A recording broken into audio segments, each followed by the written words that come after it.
already approved, Diane? Anything that you recommend specifically? The Public Works Committee recommends that we go with D&W paving for just replacing the cart path and opening up the remaining swale and grading and sodding it for $15,295. And that includes sod in the swale. Yes. Well, on the sides, the banks. Yes. The other $27,992 was to pipe the entire swale. And this is the one just to replace the cart path along Spruce Creek Boulevard. And they're replacing the large pipe with 3 24-inch perforated pipes, or the HDPE. The locates have been done on those. I understand that another group did those. Another contractor wanted to know what he might be dealing with before he bid on it. And he asked the UDIGs to come in. And as you can see from the proposal that we got several months ago, they are considerably higher. And your recommendation It's D&W Paving, Chris Durance. Yes, $15,295. You're going to make a motion to accept that? I'll second it. Any further discussion? I just have one question, guys. So the second proposal from them for the 27,92250, is that for the same scope of work? That's a bigger scope of work. That was the redoing the pipe. That was laying the pipe all the way down 105 feet. We're only replacing 20 feet of this 105 Okay, feet. got it. Thank you. I don't think a cart path needs 105 feet to cross. And that was at the request of the board many months ago. We couldn't do it that way. Any further discussion? We have a motion and a second. All in favor? Aye. Any opposed? Thank you. Oh, good. Portable restrooms, discussion and vote.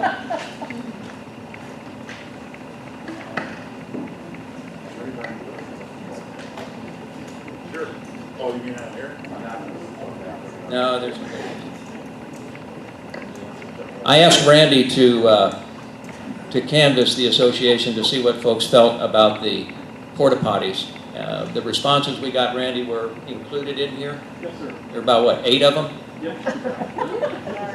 Where did all those folks go that signed the petition? There were like 100 of them. What happened to them?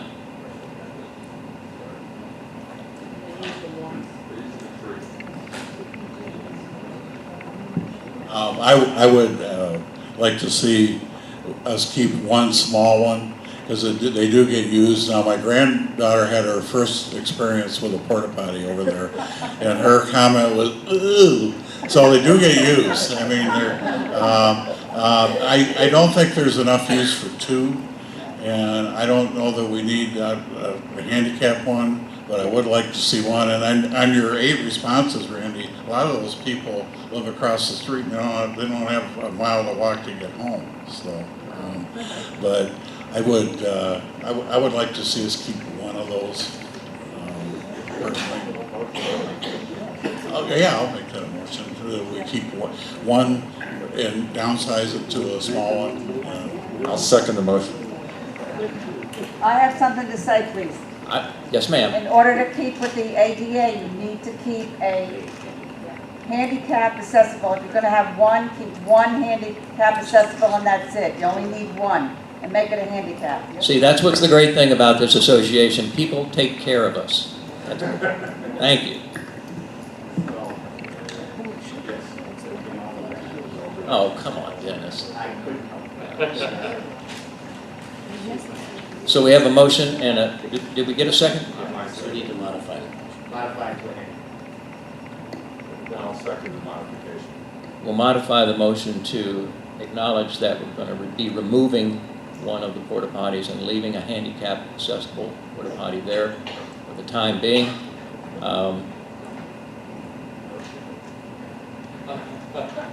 Thank you. You're carrying right along. And you have a second with the amendment to the motion? Any further discussion? Any of you have anything to say out there? Good. All in favor? Any opposed? I suspect this is going to come up again because I don't believe that the folks that live in Hawks Nest are done with this. Some of them really don't like it. But we'll see. Okay. New discussion, we're ratifying, or would like the board to ratify, James Moore Company decision for 2018 and 2019 audit.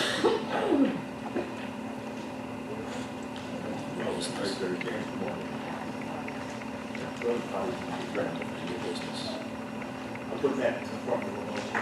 I make a motion that we accept James Moore. I'll put that in the form of a motion. A motion that we accept James Moore as our auditor replacing Dave Batten, who has stepped aside from doing this business. And this is for a 2-year stint?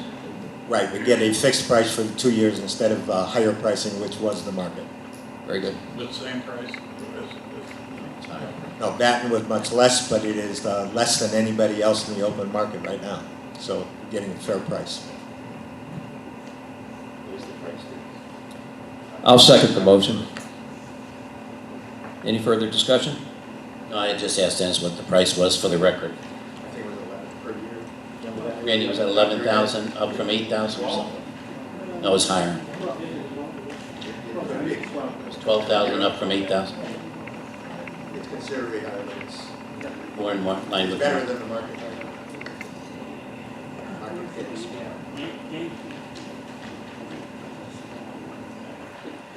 The minutes say, I'm sorry, the agenda, Paul, says the 2018 and 2019 budget.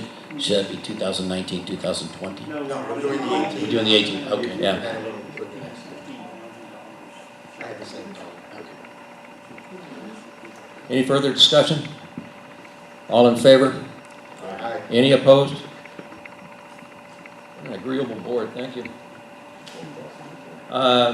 Approved security vehicle purchase as approved in the 2019 budget.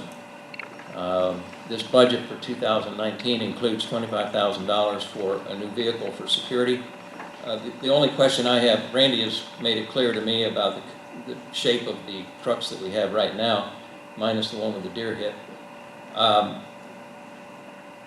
Security wants this vehicle, Randy. I mean, it's obviously they always want a new vehicle, but I mean, is this coming from them? Is it coming from safety and security? Coming from security. From security.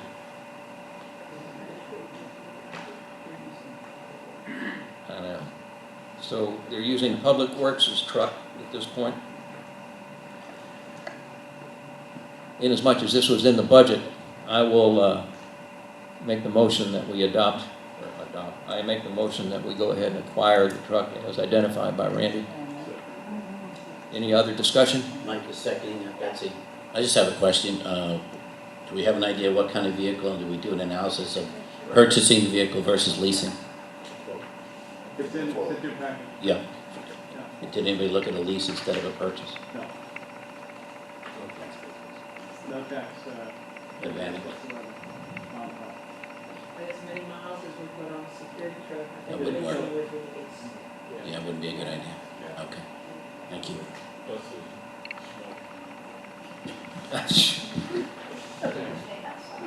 Any other discussion? All Just in- one, Paul, real quick. Who makes the decision on what vehicle to buy, like Honda versus Chevy versus Ford, whatever? Who makes that decision? Security asked for another Toyota because the one they have has been just flawless. No, okay. So we have spent no money on that truck until they did the deal, you know? So they think, you know, they haul cones, they haul barricades, Yeah, I understand. muddy. They want to pick up, a little pickup. It's the cheapest one they make, last forever. That's what they requested, and that's what I put out price. Okay, thank you. Randy, we're going to move ahead and get that truck repaired and then sell it. Is that the deal? The other truck? Yeah. No, we're going to keep it. The deer hit truck? Yes. How about the Kia? The Kia won't run. I doubt they did salvage it. So we'll have 2 trucks, which we used to have 3. So we're down to 2. Right now we have nothing. We get the other one back, and then we get the new truck, and then we'll have 4. But, yeah, However, we used to have 2 rovers, now we have 1, right? So there's less need, is that correct? Yes, sir. Okay. Any further discussion?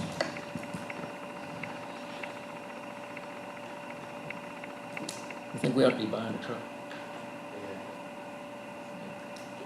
Okay, all in favor? Any opposed? Okay, 2 new members for the update committee, Ginger Jabor and Jackie Pistol. Sorry.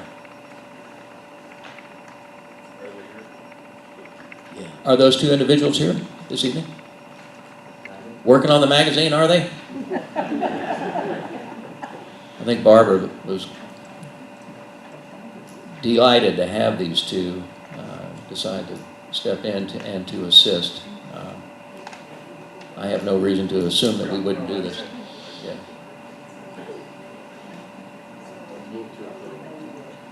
Mike's making the motion, I'll second. Any further discussion? All in favor? Any opposed? And thank you. And we have the same thing for Phil Mertens for Legal and Bylaws Committee. Phil is, I know Phil a little bit, and I also know that he is very well read when it comes to real estate law. Sometimes that's kind of important here and sometimes it's not, but he is very good with details. And I think he would be a benefit to this group. Anybody else have any comment to make? Paul, as the liaison to the Legal and Bylaws Committee, I will tell you that the issue of his nomination was circulated. Carol's here tonight. It's fair statement, Carol was unanimous that he be approved or recommended for the committee, and so we put that before the board. Very good, thank you. Then I'll make the motion that we approve Phil Mertens. Got a second? Any further discussion? All in favor? Any opposed? Very good.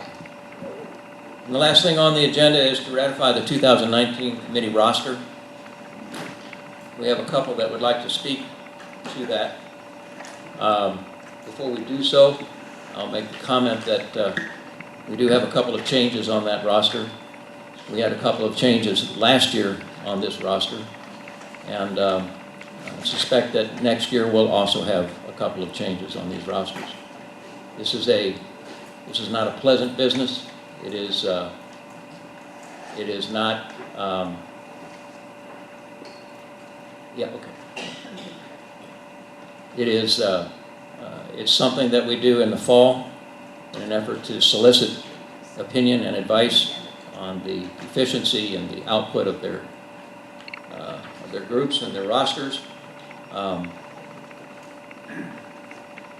There's no good way to deal with this, but the only thing that I will say about it is that when we elected to empower our groups that help support this association, that empowerment comes with an obligation. And that obligation is that you work together, you find a way through the issues at hand, and you bring your resolutions and your recommendations to the board in a business-like manner. And that's all I'm going to say about that. I'll make the motion that we accept the roster as it is written with one change, and that is Jim Stewart is identified as the co-chair for Public Works.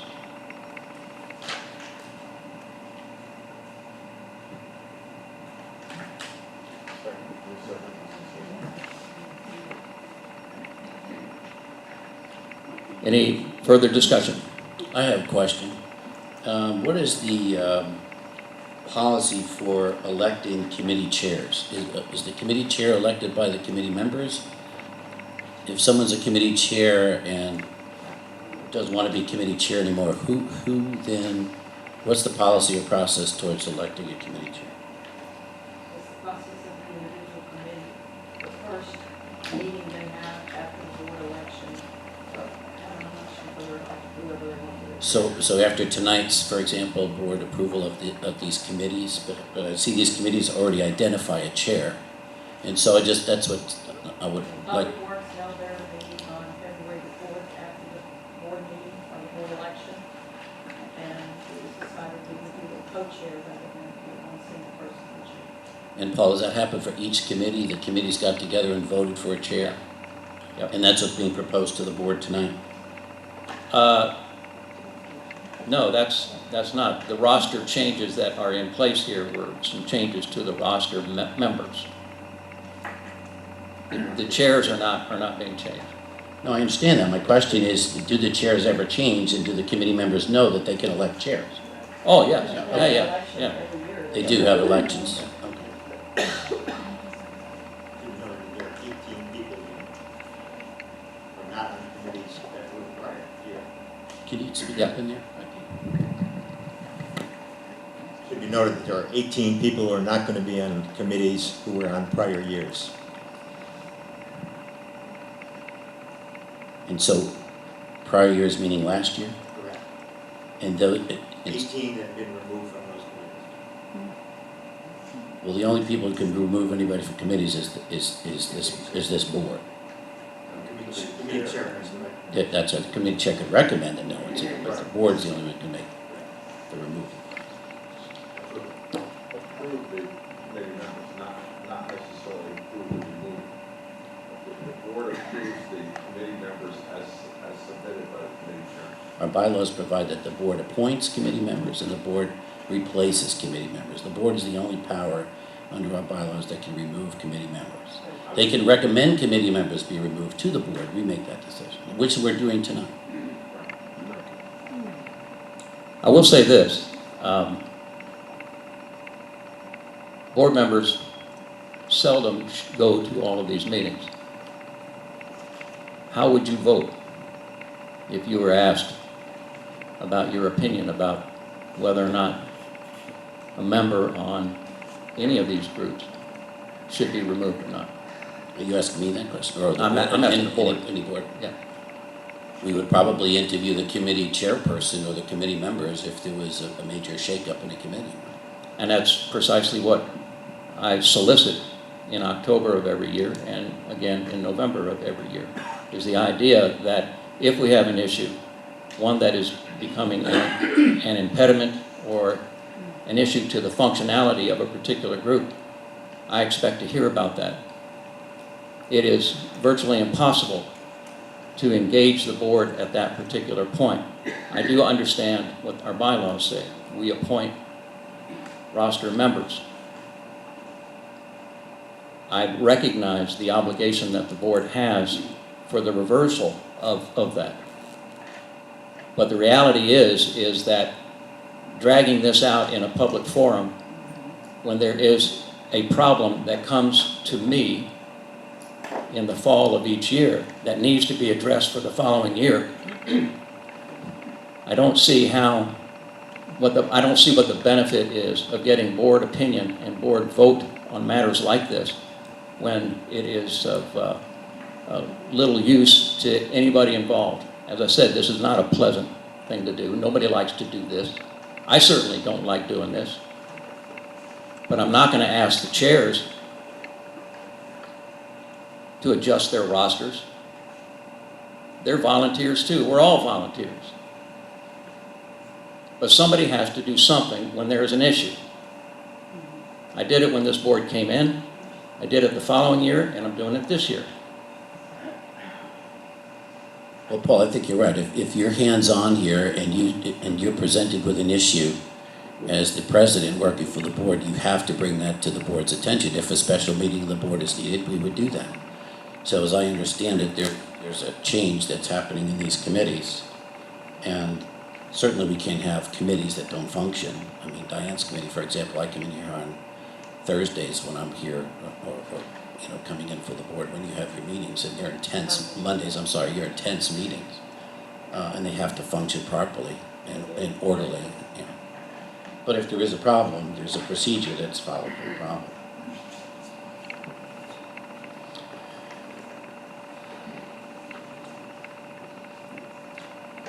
Last year, we had an occasion when we had to remove 2 from Public Works. The procedure wasn't followed then. And if I had it to do over again, I would do it exactly the same way. It is what should have happened. It was the right thing to do. And if it didn't follow the policy like it was supposed to follow the policy, then shame on me. But it was the right thing to do. Well, the only thing I would say for the public and for the board is that we have bylaws, we have to follow the bylaws whether we like it or not. And the policy probably was, would have been approved by the board, I assume, if it was presented to the board. So I may not like the bylaws the way they're written either, but there are laws. I didn't draft them, they're drafted, so we need to follow them. And if it's a minor inconvenience of holding a board meeting to deal with a special issue, we've done that before, we can do that. Where appropriate, we will certainly engage that, yes. Any further discussion? Yes, Julie, please.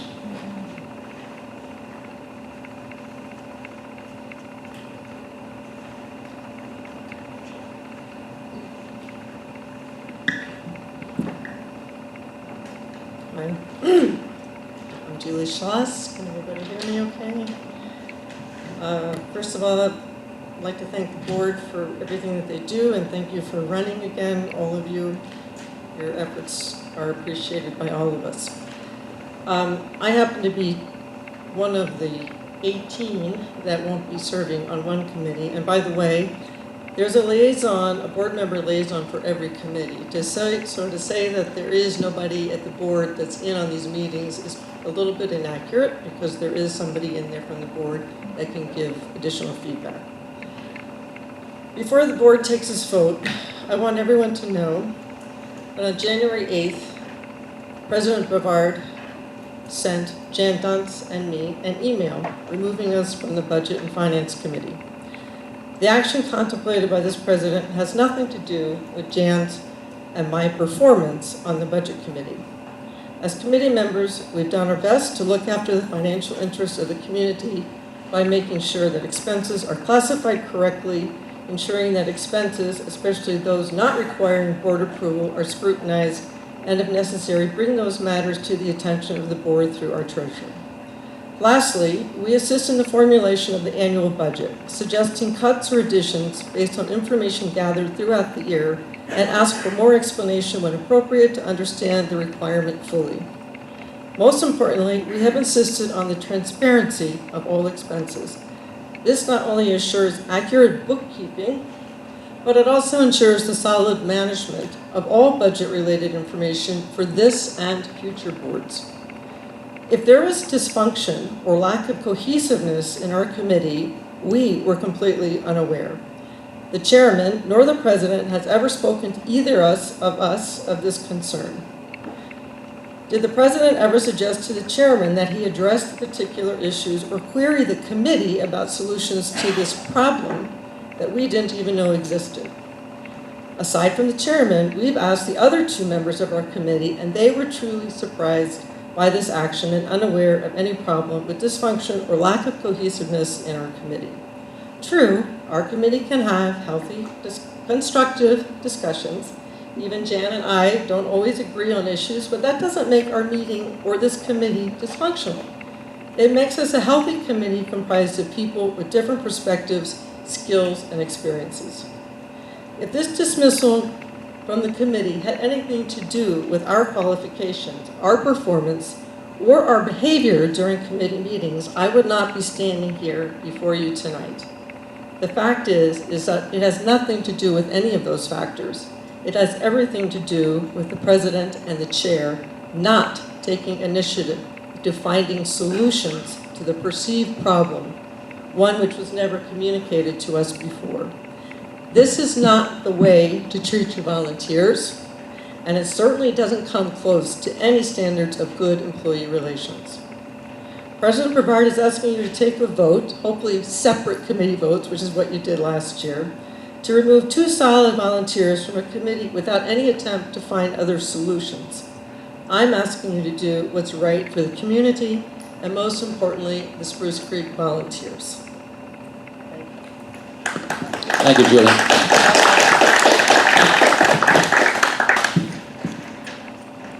Dave Dunce wanted to talk.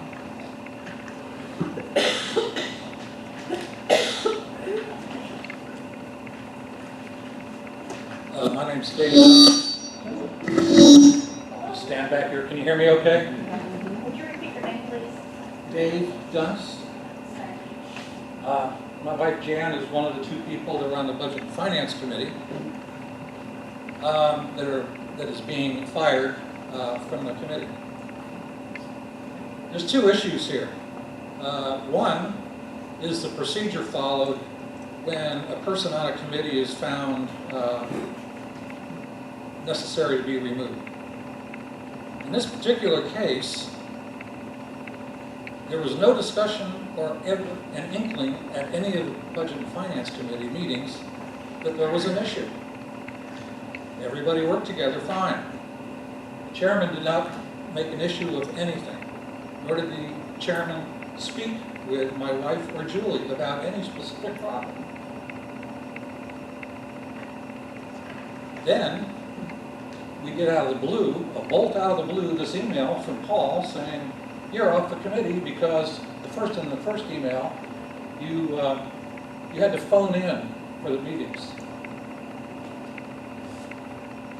That was followed by another email shortly thereafter, which said that they were causing the meetings to be dysfunctional and were not carrying out the charter.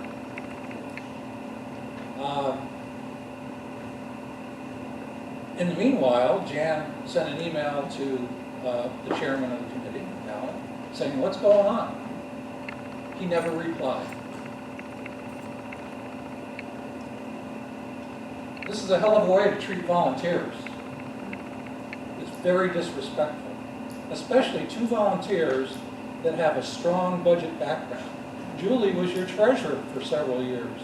Jan has 30 years budgeting experience in the federal government. They ask a lot of questions. Questions that need answers because we need to operate in a transparent way.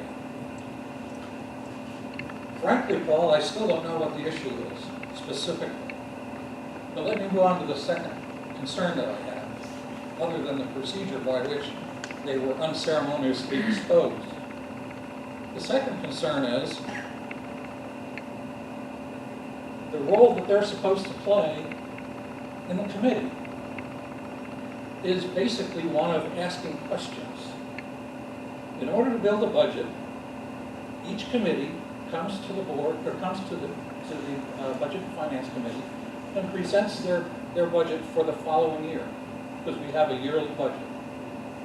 They have to ask questions to understand the budget. And those questions are funneled through to the board through the treasurer, Dennis Powell, who was on the board. You know, I forgot to mention earlier, Dennis didn't know anything about this either, that there were any problems. In fact, he was very complimentary to Jan on several occasions about how good a job she was doing. But anyway, I digress. So the purpose of the board is to understand what goes into the budget so that they can transmit that information to the members of the board. And Julie and Jan did that. And sometimes they don't get the answers they want, and they pursue the answers. Sometimes they never get the answers. But nonetheless, that's an important part of the job they do. Another important part is to review the ledger every month to make sure that the expenses are correctly categorized and that they are legitimate in accordance with the board wishes. So really, this committee is your eyes and ears. You don't have time to sit and look through all this stuff every month, all these reports. That's what you're relying on the committee for. So I ask you, if you're relying on these people for your benefit, and they don't know why they're fired, why is it they're being fired? What's going on here? Now, I'll end with this. In the second letter that Paul sent to my wife, which also went to the board, he said, I'm not interested in having, in so many words, and I'm paraphrasing Paul, in so many words, I don't want to discuss this any further. And if the board can't support me, I'll resign. Frankly, Paul, I would not want you to resign. I think you're doing a great job. That's not the point. The point is, what the heck's going on here that would be so important that Paul would want to resign?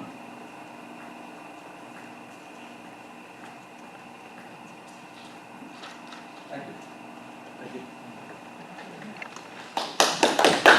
Thank you, Ben.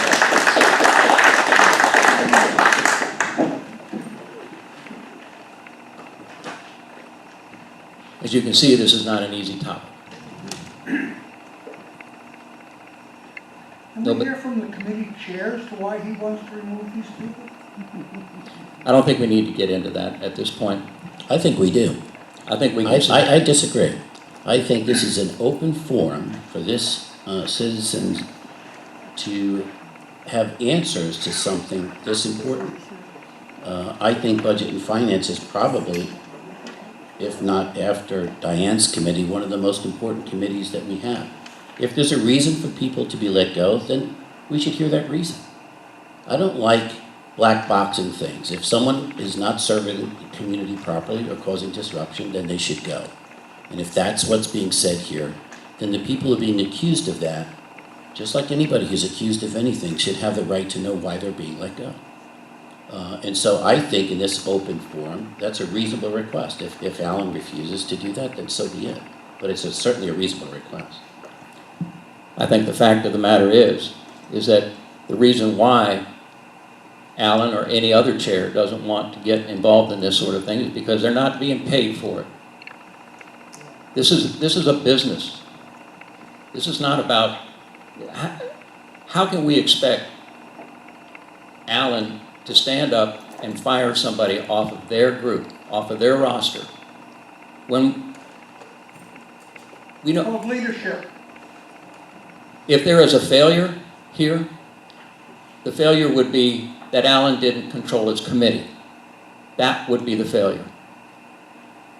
Tony doesn't have this issue with the AAC. Diane doesn't have this issue with Public Works. If there's a failure to be had, the lack of control is what caused this. That's my opinion. I'm not asking Alan to stand up and voice his opinion about why he chose to go this particular route. But this is precisely the reason why I sent out the email in October and again in November. Because I don't expect these people to stand up and do this in a public forum. It's embarrassing. It's petty. It's in my view, it's something that needs to be handled on a quiet level. And to speak to what Julie said and to what Dan said, you're right. The email was the wrong way to do this. I should have called. I really should have. I don't think that's the issue. If this is backdoor politics at Spruce Creek, then let's call it what it is. If there's some